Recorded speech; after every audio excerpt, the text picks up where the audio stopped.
नमस्कार दोस्तों, स्वागत है आप सबका आपके अपने चैनल बेसिक नॉलेज में। दोस्तों कैसे हैं आप सब? आशा करता है आप सभी बहुत अच्छा और आप लोगों की पढ़ाई भी बहुत अच्छे तरीके से चल रही है।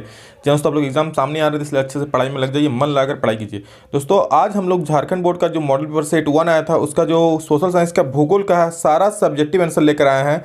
तो सब कुछ डिटेल में देखिए आंसर तो आप लोग कहीं भी मिल जाएगा, लेकिन समझ लीजिएगा तो फिर आप लोग को रटना नहीं पड़ेगा। ठीक है, तो पूरा समझा देंगे हम, और इसका हम पीडीएफ भी आप लोग को दे देंगे, प्रोवाइड कर देंगे। हम बोल देंगे लास्ट में और बीच में, या फिर कहीं बोल देंगे आप लोग को कहाँ से पीडीएफ मिलेगा, आप लोग वहाँ से डाउनलोड कर लीजिएगा। ठीक है, तो पहले आप लोग पूरा वीडियो को देखिए, आप लोग जानकारी ले लीजिए इससे क्या है क्या नहीं, तो आप लोग को दिक्कत नहीं होगा और रटना नहीं पड़ेगा। ठीक है, मेन रटिए नहीं, रटिए तो कब तक याद रखिए, तो इसलिए समझ लीजिए। तो चलिए दोस्तों, इस वीडियो को शुरू करते हैं उससे पहले बता दें, अगर चैनल पर पहली बार आए चैनल को सब्सक्राइब करके बेल आइकन को भी प्रेस कर लीजिए, ताकि इस तरह के वीडियो जब भी मैं अपलोड करूँ आप लोग सबसे पहले देख पाएं और इससे बिल्कुल वीडियो आप लोग को मिले, उसका लाभ उठाएं। और हाँ, अपने सारे दोस्तों, जितने सारे दोस्त हैं सभी को शेयर कर दीजिए, ताकि उन लोगों को भी इसका लाभ हो। जो बच्चे ट्यूशन नहीं पढ़ पाते हैं, समझ नहीं पाते हैं ट्यूशन में, उनको जरूर शेयर कर दीजिए और वीडियो पूरा देखिए, सारा समझ में आ जाएगा। तो चलिए स्टार्ट करते हैं। देखिए आप लोग का जो पहला क्वेश्चन इसमें ये क्वेश्चन है कि लाल मिट्टी की रचना कैसे होती है। ठीक है, रेड सॉइल का निर्माण कैसे होता है। तो देखिए, लाल मिट्टी का निर्माण जलवायु में परिवर्तन, कभी ठंडा, कभी गर्मी, कभी बरसात, ऐसा होता रहता है जलवायु परिवर्तन। तो लाल मिट्टी का निर्माण जलवायु में परिवर्तनों के कारण रवेदार एवं कायांतरित, ये रवेदार और कायांतरित जो है सैलों का टाइप है, पत्थरों का टाइप है। ठीक है, रवेदार एवं कायांतरित सैलों के टूटने फूटने से बनती है। ठीक है, उसके टूटने फूटने से बनती है। इस मिट्टी में सिलिका एवं आयरन की मात्रा पाई जाती है। क्या होता है, इस मिट्टी में सिलिका एवं आयरन की मात्रा ज़्यादा होती है। यह अम्लीय प्रकृति की मिट्टी होती है। और कौन सा प्रकृति होता है, ये अम्लीय होता है, मतलब खट्टा प्रकृति का होता है, जो पानी के संपर्क में आने पर कैसा दिखाई पड़ता है, पीला दिखाई पड़ता है, पीली दिखाई पड़ती है। ठीक है, जो पानी के संपर्क में आने पर पीली दिखाई पड़ती है। तो समझ गए ये कैसे बनता है। तो जलवायु में परिवर्तन होता रहता है, कभी ठंडा, कभी गर्मी, कभी बरसात। तो जलवायु में परिवर्तन के कारण जो सैलें होती है, कौन सा सैले, रवेदार और कायांतरित सैलें जो होती है, वो टूट फूट जाता है, जिससे इस मिट्टी का निर्माण होता है। ठीक है, और ये अम्लीय प्रकृति की होती है। और साथ में ही यह मिट्टी जो पानी के संपर्क में आता है, मतलब जब भीग जाता है, तो इसका कलर जो कैसा होता है, पीला हो जाता है। तो चलिए अगले सवाल की तरफ चलते हैं। अगला सवाल है, जलोढ़ मृदा के मुख्य विशेषताओं को लिखिए। ठीक है, पूरा देखिएगा, आप लोग को रटना नहीं पड़ेगा, समझ में आ जाएगा। जलोढ़ मृदा के मुख्य, तो बता दूं जलोढ़ मृदा होता क्या है। देखिए, जो नदियों द्वारा जो मिट्टी बहा कर लाता है ना, और नदी के साइड में रख देता है, वो मिट्टी होता है जलोढ़ मृदा।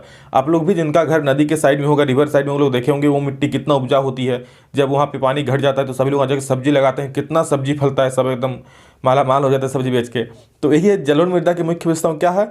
तो देखिए, वो बहुत ज़्यादा उपजाऊ होती है। ठीक है, जलोढ़ मृदा की मुख्य विशेषताएं निम्नलिखित है। क्या क्या है, जलोढ़ मृदा अत्यंत उपजाऊ होती है, मतलब बहुत ज़्यादा उपजाऊ होती है। आप कुछ भी लगाएं, बहुत उसमें फल देता है, तो बहुत ज़्यादा उपजाऊ होती है।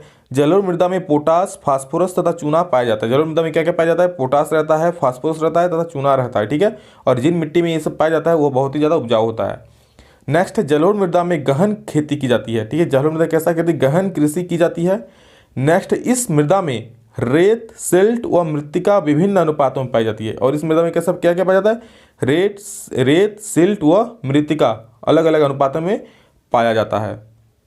तो चलिए अगला सवाल की तरफ चलते हैं। अगला सवाल क्या है, परंपरागत एवं गैर परंपरागत ऊर्जा साधन में क्या अंतर है। देखिए, परंपरागत और गैर परंपरागत ऊर्जा साधन क्या अंतर है।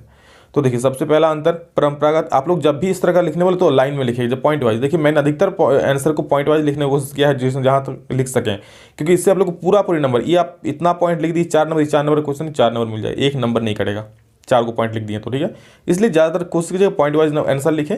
और मैंने आप लोग को बताया भी एक वीडियो में कि पॉइंट वाइज लिखने से आप लोग को अच्छा नंबर मिलता है। देखिए, यहाँ पर अंतर पूछा, तो जब भी अंतर पूछे तो उसको पार्टीशन में बांट के कीजिएगा, ज़्यादा नंबर मिलेगा। एक तरफ हम क्या लिख दिए, परंपरागत ऊर्जा स्रोत, एक तरफ लिख दिए गैर परंपरागत ऊर्जा स्रोत। तो देखिए, इसमें पहला अंतर क्या है कि परंपरागत ऊर्जा साधन का उपयोग बहुत पहले से होता आ रहा है। क्या, परंपरागत ऊर्जा साधन का हम लोग बहुत पहले से करते आ रहे हैं। तो सर कैसे पहले से, हम लोग पहले से कोयला का यूज़ कर रहे हैं, कोयला जला रहे हैं, लकड़ी का यूज़ कब से, पुरखों से चला आ रहा है, बरसों से चला आ रहा है, लकड़ी का यूज़ कर रहे हैं। तो इसका उपयोग हम लोग बहुत पहले से करते आ रहे हैं। लेकिन गैस जो है, गैस हो गया, उसके बाद आपका जो हो गया ये सौर ऊर्जा, उसके बाद आपका पवन ऊर्जा, ये सब क्या ये हाल ही में स्टार्ट हुआ है ना, इसलिए। तो गैर परंपरागत ऊर्जा साधन का उपयोग हाल ही में शुरू हुआ है। और इसका उपयोग क्या हाल ही में शुरू हुआ है। आप लोग सौर ऊर्जा ले लीजिए, पवन ऊर्जा ले लीजिए, पहले से पता था, किसी को नहीं पता था। तो इसलिए परंपरागत ऊर्जा साधन का मतलब समझ लीजिए, परंपरा जो हम लोग का, इस तरह से याद रखिए, परंपरा, हम लोग का परंपरा क्या था, लकड़ी को जलाकर खाना बनाते थे, कोयला जलाकर खाना बनाते थे, ये हम लोग का परंपरा था। तो ये परंपरागत इसलिए उसको बोलते हैं। ठीक है, गैर परंपरागत मतलब हम लोग का परंपरा में जो नहीं था, मतलब सौर ऊर्जा, नाभिकीय ऊर्जा, ऐसे याद रखिएगा, याद रह जाएगा। ओके, चलिए नेक्स्ट पॉइंट की तरफ आगे बढ़ते हैं। नेक्स्ट पॉइंट क्या है देख लेते हैं। ये इसमें बोल रहा है कि ये सीमित मात्रा में यानी जल्द ही समाप्त हो जाएगा। और क्या ये जो होता है ना ये सीमित मात्रा में है। कोयला सीमित भंडार है, प्राकृतिक गैसों का सीमित भंडार है, तो ये जो है ना ये सीमित मात्रा में यानी कि जल्द ही समाप्त हो जाएगा। जबकि इनकी मात्रा असीमित है यानी ये कभी समाप्त नहीं होने वाला, मतलब जब तक हम लोग जिंदा रहेंगे तब तक ये भी रहेगा। सौर ऊर्जा ले लीजिए, पवन ऊर्जा ले लीजिए, अब क्या हमेशा जब तक हम लोग हैं तब तक ये मिलता रहेगा हम लोग को। सौर ऊर्जा कोई भंडार सीमित है, कितना आप बनाइए बन सकता है, ठीक है। तो ये हो गया इनका ये, ठीक है। नेक्स्ट पॉइंट देखते हैं क्या है। ये प्रदूषण नहीं, ये प्रदूषण फैलाते हैं। जो परंपरागत ऊर्जा स्रोत लकड़ी को जलाइए बहुत धुआं उठता है, कोयला जलाइए धुआं उठता है, तो प्रदूषण होता है इससे वातावरण। ये प्रदूषण नहीं फैलाते हैं। नाभिकीय ऊर्जा प्रदूषण नहीं फैलाता है। आप लोग सौर ऊर्जा ले लीजिए, प्रदूषण फैलाता है, नहीं फैलाता है। उसके बाद आप पवन ऊर्जा लीजिए, प्रदूषण फैलाता है, नहीं फैलाता है। तो इस तरह ये प्रदूषण नहीं फैलाता है, ठीक है। नेक्स्ट जो है कोयला, पेट्रोलियम, प्राकृतिक गैस आदि परंपरागत ऊर्जा स्रोत है। मैं भी बोले आप लोग को कि कोयला हो गया, पेट्रोलियम हो गया मतलब पेट्रोल, प्राकृतिक गैस जो होता है, प्राकृतिक गैस जो प्राप्त होता है आदि परंपरागत ऊर्जा स्रोत है। और गैर परंपरागत में क्या है, सौर ऊर्जा हो गया, पवन ऊर्जा हो गया, नाभिकीय ऊर्जा हो गया, ये गैर परंपरागत ऊर्जा स्रोत है, ठीक है। आशा करते हैं क्वेश्चन लोगों को समझ में आ गया होगा और रटना नहीं पड़ेगा। तो बिल्कुल वीडियो को पूरा देखिए, स्किप नहीं कीजिएगा, सारा चीज़ समझ में आ जाएगा, ठीक है। नेक्स्ट सवाल है कि वर्षा जल संग्रहण के क्या उद्देश्य है। वर्षा जल संग्रहण भाई क्या होता है, उसका उद्देश्य क्या है। तो वर्षा जल संग्रहण मतलब क्या, वर्षा के पानी को इकट्ठा करके रखना। वर्षा मतलब क्या, किसी लड़की का नाम नहीं, वर्षा मतलब जो बरसात से पानी होता है वो। तो वर्षा जल संग्रहण के क्या उद्देश्य है, तो निम्नलिखित उद्देश्य। जब भी इस तरह पूछेगा तो पॉइंट में लिखिएगा, ज़्यादा नंबर मिलेगा, ठीक है। कैसे, तो वर्षा जल संग्रहण के निम्नलिखित उद्देश्य है। पहला उद्देश्य क्या हो गया, वर्षा जल संग्रहण के द्वारा भूमि के जल स्तर को ऊंचा बनाए रखना। वर्षा जल हम लोग संग्रहण करेंगे तो पानी जमा रहेगा, जिससे क्या भूमि का जल स्तर, मतलब अगर पानी जमा नहीं रहेगा तो भूमि का जल स्तर धीरे धीरे मतलब सूख सूख के नीचे जाने लगता है। तो वर्षा को जल को संग्रहित करके रखेंगे, पानी इकट्ठा रहेगा तो धरती का जल स्तर है वो नीचे नहीं जाएगा, वो संतुलित बना रहेगा, ठीक है, ऊंचा बना रहेगा। नेक्स्ट क्या है, जल स्तर मतलब जो मिट्टी के अंदर जहाँ पर जल का स्तर है, कुछ चीज़ खोलने, कुछ मिट्टी खोदने के बाद हम लोग को पानी मिलेगा ना, वो वाले जल स्तर की हम बात कर रहे हैं, ठीक है। नेक्स्ट सवाल, नेक्स्ट पॉइंट है कि दैनिक जीवन में पानी की आवश्यकता की पूर्ति करना। दैनिक जीवन में हम लोग का डेली जो रोजमर्रा का जीवन है, नहाने में, धोने में, उसका भी यूज करने के लिए वर्षा जल का संग्रहण करना चाहिए। नेक्स्ट क्या, वर्षा जल संग्रहण के द्वारा कृषि में पानी की कमी को दूर करना। और क्या उद्देश्य है इसका, कि वर्षा जल संग्रहण करके कृषि में जो पानी का किल्लत होता है, सिंचाई नहीं हो पाता ढंग से, जिसके कारण फसल नहीं हो पाता है। बरसात के दिन में तो फसल हो जाता है, लेकिन गर्मी के दिन में क्या नहीं होता, तो उसमें हम क्या करेंगे, वर्षा जल को संग्रहित करके रखेंगे तालाबों में, बांधों में, और उसको हम लोग कृषि में, सिंचाई में यूज़ कर सकते हैं। नेक्स्ट क्या है कि गर्मी के दिनों में पानी की कमी को दूर करना। और वर्षा जल का अगर संग्रहण करेंगे तो गर्मी के दिनों में क्या पानी का कमी हम लोग को दूर होगा, क्योंकि वर्षा जल संग्रहित रहेगा ही, ठीक है। चलिए समझिए इसको। चलिए अगला सवाल देखते हैं, जल दुर्लभता क्या है और इसके मुख्य कारण क्या है। भैया जल दुर्लभता क्या है और इसका मुख्य कारण क्या है ना। तो देखिए जल दुर्लभता आप लोग सभी, दुर्लभता मतलब क्या, जो चीज़ हम लोग के लिए दुर्लभ हो जाए, हम लोग वो चीज़ ना मिले, ठीक है। आपको मिठाई खाने का मन हो रहा है, आपको मिठाई नहीं मिल रहा है, मतलब आपको मिठाई दुर्लभ हो गई आपके लिए, ठीक है, वही चीज़ जल दुर्लभता मतलब हम लोग को चीज़ चाहिए लेकिन नहीं मिल रहा है। तो देखिए हमारे मूल आवश्यकताओं की पूर्ति के लिए जल का अभाव होना ही जल दुर्लभता है। हम लोग मूल आवश्यकता पीने के लिए, धोने के लिए, नहाने के लिए जल ना मिलना, वही जल दुर्लभता है। आप लोग कई जगह देखे हैं कि पानी के लिए कितना मारपीट हो जाता है, जल नहीं मिलता है, दूर दूर तक जाना पड़ता है, तो वही जल दुर्लभता है उन लोग का, कि जल नहीं मिल पाता है, ठीक है। तो अभी तो फिर भी बहुत हो गया, पहले जब बहुत पहले दूरों मीलों तक जाते थे पैदल, फिर पानी ढो के लाते थे ना। तो इस प्रकार देखिए ये हो गया जल दुर्लभता, क्या हमारे मूल आवश्यकताओं की पूर्ति के लिए जल का जो अभाव होता है वही जल दुर्लभता कहलाता है, ठीक है।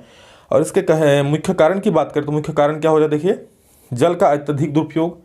अत्यधिक दुरुपयोग जल का मतलब जल का इधर उधर फेंकना।